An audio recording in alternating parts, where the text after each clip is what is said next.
So the European Union is looking at a massive, massive shift in its migration policy. We're talking about something that could really redefine its borders for a generation. Today, we're going to break down the super controversial plan that's at the heart of it all, the creation of these so-called return hubs. All right, so what are we really talking about here? Well, the EU is right on the verge of approving a major overhaul of its immigration rules, and it all centers on this concept called return hubs. It's a huge part of what many are already calling the toughest migration system in the EU's entire history. So let's get right to it. What in the world are these return hubs that are causing so much debate? Let's break down what the term actually means. Okay, so at its very core, the idea is pretty simple. It's about moving the entire deportation process for asylum seekers whose applications have been rejected outside of the EU's borders. So instead of waiting for deportation inside an EU country, they'd be transferred to one of these centers in a country that's not in the EU. And here's how it would actually work. Pretty much a three-step process. First step, someone's asylum application gets rejected inside the EU. Then that person is transferred to a hub in what's often called a third country, a non-EU nation that has a deal with the EU. And from there, they wait to be deported to their home country. Right, so that leads to the big question, why? Why are so many governments in the EU pushing for something this big, this dramatic? Let's take a look at the thinking behind the proposal. Well, for the people who support it, it really boils down to three main goals. First, to make deportations happen a lot faster. Second, to take some of the pressure off the EU's own asylum systems. And third, to discourage people from trying to migrate irregularly in the first place. And listen, this isn't just some abstract idea. We're talking about major players like Germany, the Netherlands, Austria, Denmark, and Greece, who are already seriously discussing how to make this happen. Okay, but this is where things get really messy, because this plan is absolutely not just sailing through. No way.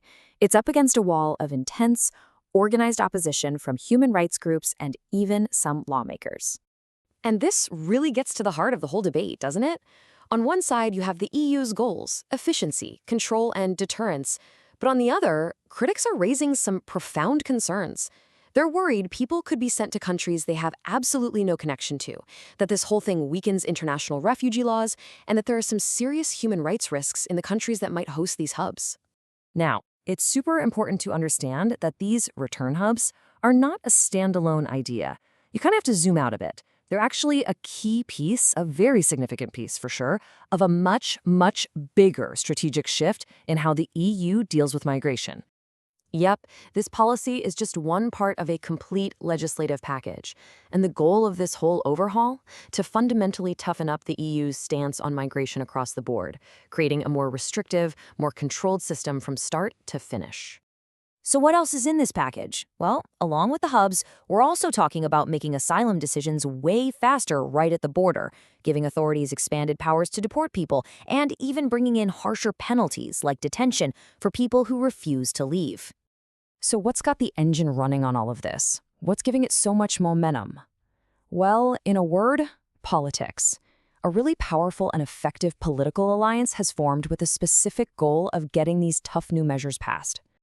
And here's what's so interesting. It's not just one group.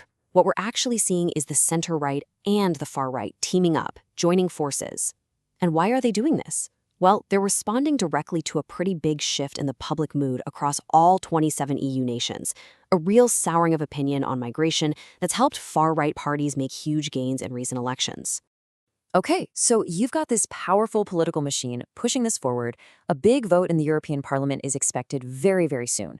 So what happens next? What could actually stand in the way? So really, it all boils down to this fundamental tension. On one side, you've got all this momentum, strong political will, public pressure, this new political alliance. But pushing back, you have some huge, very real roadblocks.